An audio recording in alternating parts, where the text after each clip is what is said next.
नमस्कार, श्री स्वामी समर्थ.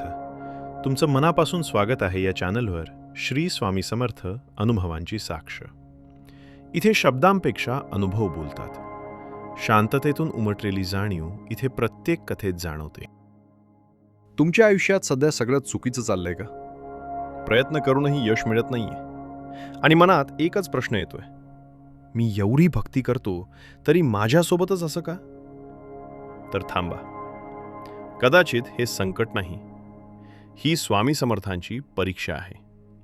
आणि आज मी तुम्हाला असे 5 संकेत सांगणार आहे जे ओळखले नाहीत तर तुम्ही ही परीक्षा नापास होऊ शकता.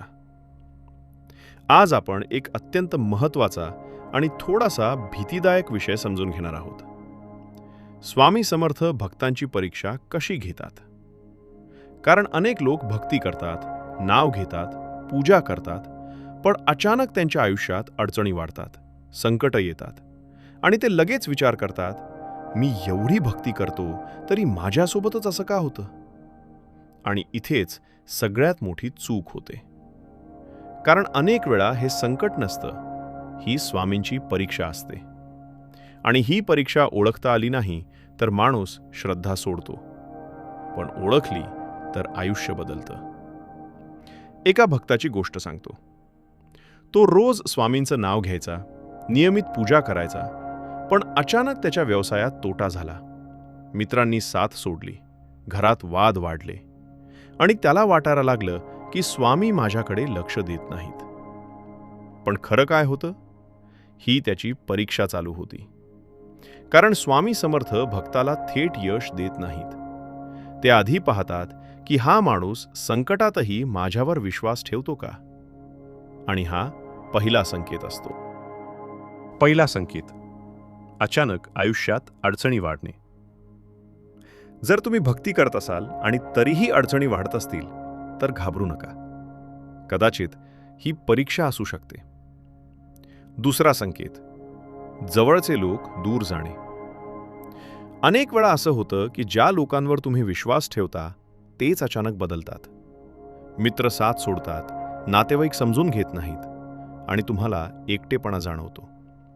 पण हेही स्वामींचं एक माध्यम असू शकतं. कारण ते तुम्हाला शिकवत असतात की खरी ताकद बाहेर नाही, आत आहे. तिसरा संकेत, मनात शंका येणे. खरंच स्वामी आहेत का? मी जे करतोय ते बरोबर आहे का? अशा शंका अचानक येऊच लागतात. आणि इथेच सर्वात मोठी परीक्षा असते. कारण श्रद्धा ही शंकेवर जिंकली पाहिजे. चौथा संकेत, वारंवार अपयश येणे. तुम्ही प्रयत्न करता पण यश मिळत नाही. पुन्हा प्रयत्न करता तरीही नाही. आणि तुम्हाला वाटतं की आता सगळं संपलं. पण कदाचित स्वामी तुम्हाला तयार करत असतात. कारण मोठं यश मिळवण्याआधी माणसाला मजबूत बनवणं गरजेचं असतं. पाचवा संकेत, अचानक शांतता किंवा आतून काहीतरी बदल जाणवणे. जरी बाहेर सगळं चुकीचं चालू असलं तरी आत एक विचित्र शांतता जाणव. आणि हा सर्वात मोठा संकेत असतो की स्वामी तुमच्यासोबत आहेत.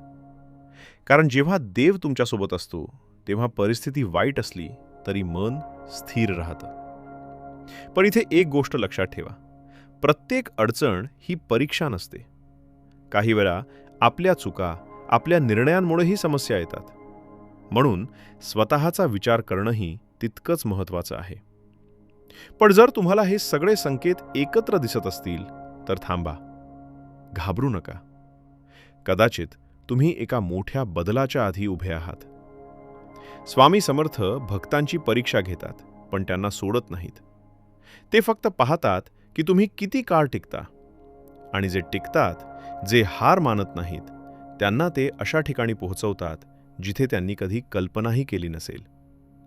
म्हणून पुढच्या वेळी आयुष्यात काहीतरी चुकीचं घडलं तर लगेच निराश होऊ नका. स्वतःला विचारा, ही परीक्षा तर नाही ना? आणि जर उत्तर हो असेल तर एकच करा, डोळे मिटा आणि शांतपणे म्हणा, श्री स्वामी समर्थ.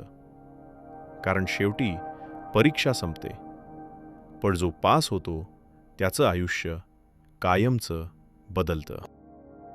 स्वामी समर्थांची साथ आपल्या आयुष्याला स्थैर्य देत राहो. पुढील अनुभवानिशी लवकरच.